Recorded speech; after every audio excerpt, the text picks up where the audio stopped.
recent utterances made by some persons who hail from Anambra State. This is just a planned rehearsal of what has happened in the past. Their intention is certainly to take us back to the past. What is the past? We've witnessed in Anambra State, Adia State, where there was destruction of property, breakdown of law and order.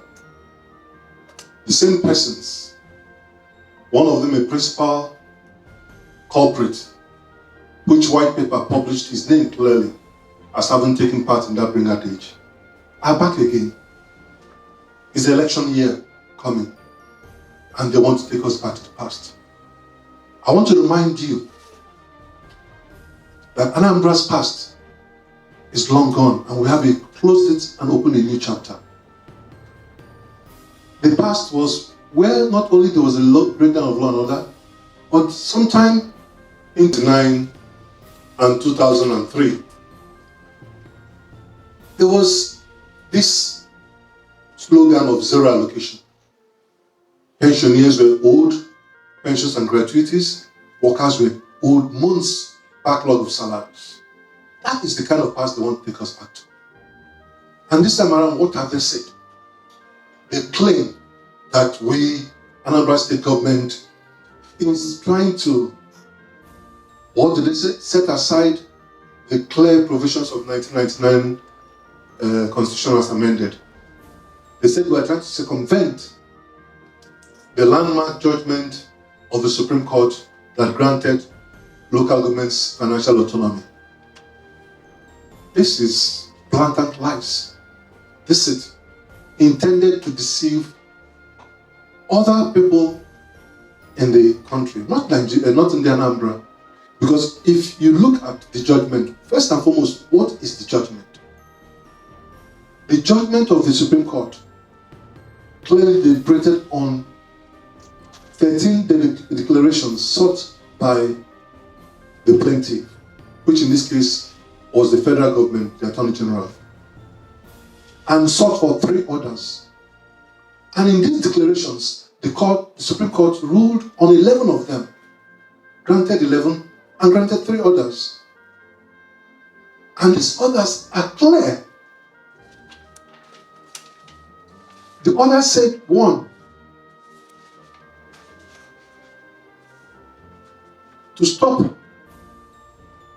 the defendants, their previous agents, from further collecting, receiving, spending, or tampering with local government council funds from the Federation account to the benefit of local government councils. The second order granted was that forthwith they should commence the direct payment to each local government council of the amount standing to the credit of each of the local governments in the Federation account. And then, thirdly, said that the states, through their elected or appointed officers and public officers, with the terms of this judgment and orders made in this suit, and successive compliance by successive state government officials. So there was nothing that the state government has done so far to flout or circumvent or contravene these orders so granted. What the state government simply did is in line with Section 7 of the Constitution of Nigeria 1999 as amended, that there shall be a democratically elected local government council.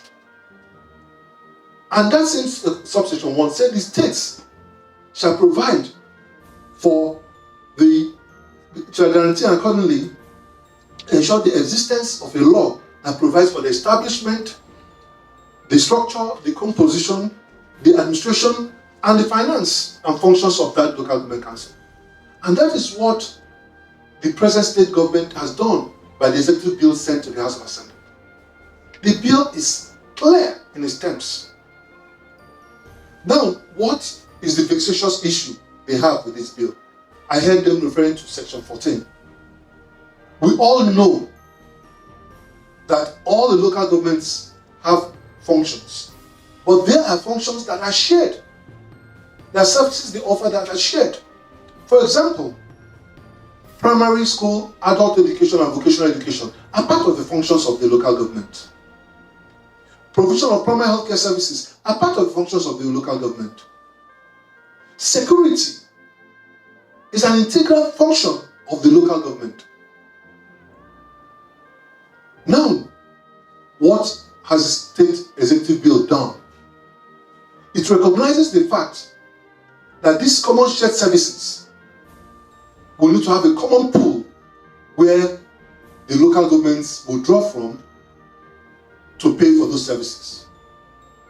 So if you look carefully at that law, it said that there will be a local government consolidated account. And who are the members of this local government consolidated account?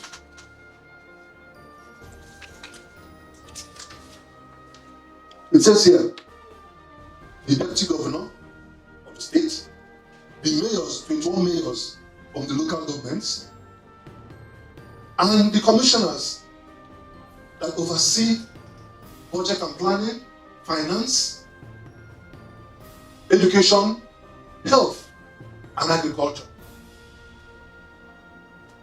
Now, this is akin to what we have at the federal, where you have the National Economic Council. Is that what is scaring them? Because we don't want to go to the past, where they owe salaries. And I'll give an example. Those who are saying these things, imagine you have a local government chairman in Council A, and under him you have 100 teachers. You have a local government council chairman in Council B, and under him you have 200 teachers. With what we have seen in the past, the Council A chairman may say, I have too many teachers, I can't seem to pay their salaries. And then he will decide to retrench these teachers. Who will suffer?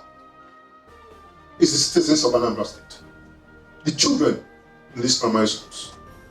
Something in the past where there were no teachers, and this state government, this present administration under Professor Charles Soludo, recruited 8,115 teachers, of which 3,615 are teaching in the primary schools today.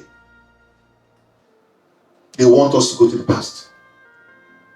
So, in this case, I'll give you another scenario.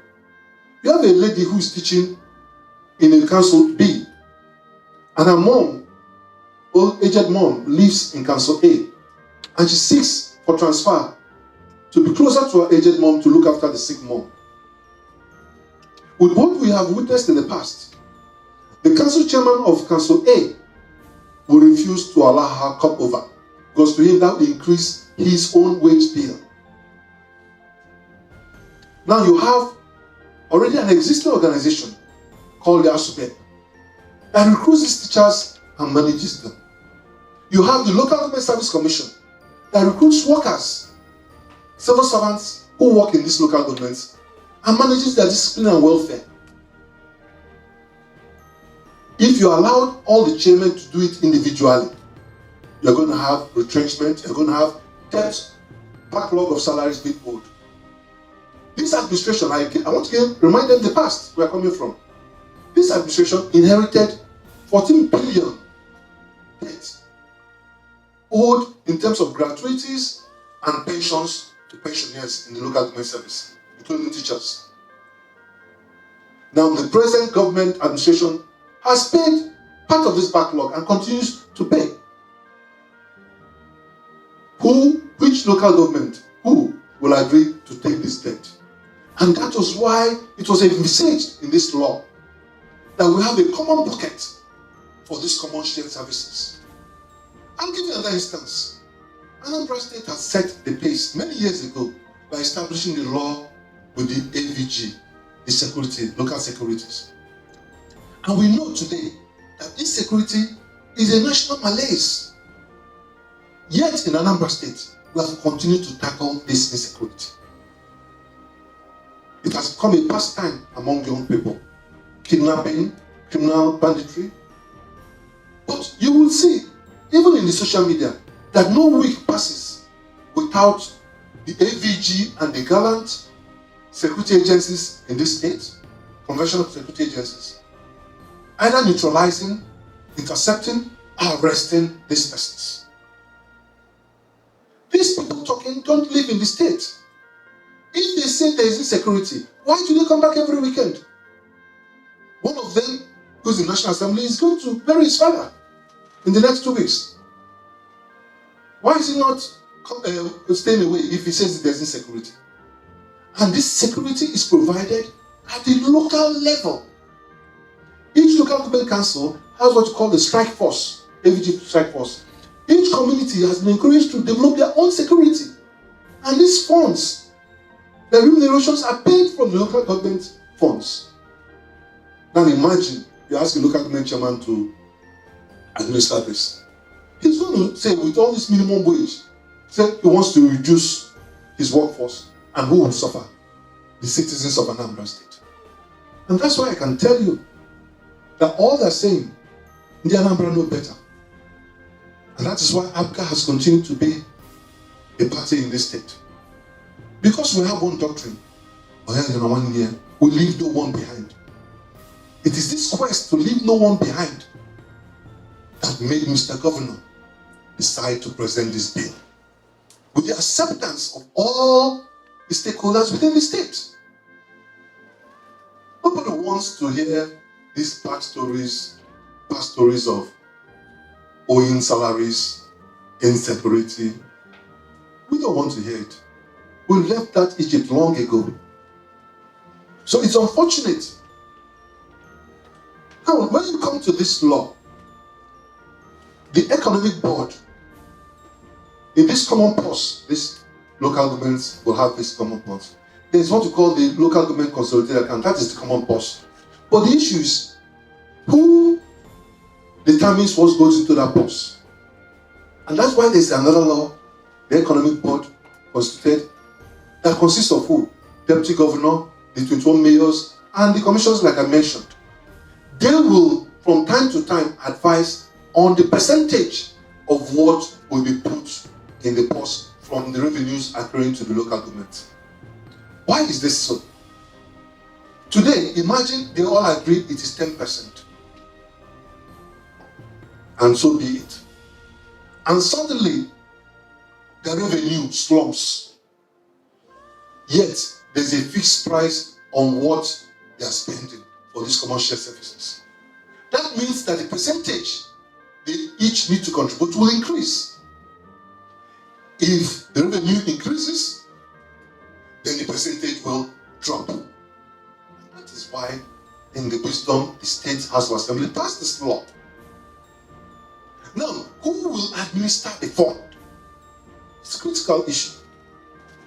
You now have a local government consolidated account committee. Who signs? 2 mayors and the accountant general of the local government, not the accountant general of state, accountant general of the local government. So when you look at the order of the Supreme Court, the state is not tampering, the state is not spending, the state is not appropriating to itself the funds of the local government. The funds of the local government are within the local government, determined by the mayors themselves and expended by the mayors and the accountant general for the local government. We have done nothing otherwise. Mr. Governor respects the rule of law. Anambra State is a law-abiding state. And our number one doctrine is security, law, and order. And we cannot be found wanting in it. So I urge the Anambra outside the state, in diaspora, to ignore the imaginations of these people. Where they want to take us to, you have all decided long ago that you will not go there. They want to bring back the past, violence.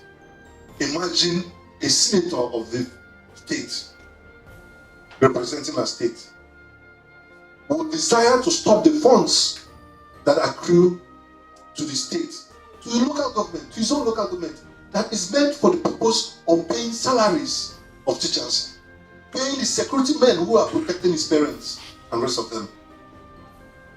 the pensioners who taught him in school. He chose to do that, move that motion. And has not moved the motion for the rehabilitation of the federal road that traverses his house, his village. That has remained in a deplorable state since. These are the people who we all know how they got elected.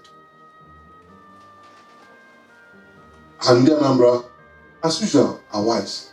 So I urge you all to please continue to give our dear Governor, Professor Charles Soludo, all the support as we have always continued to do.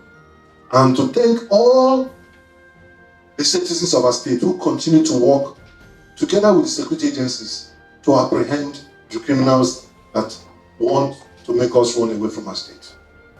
For this state has become a destination point for business and for pleasure.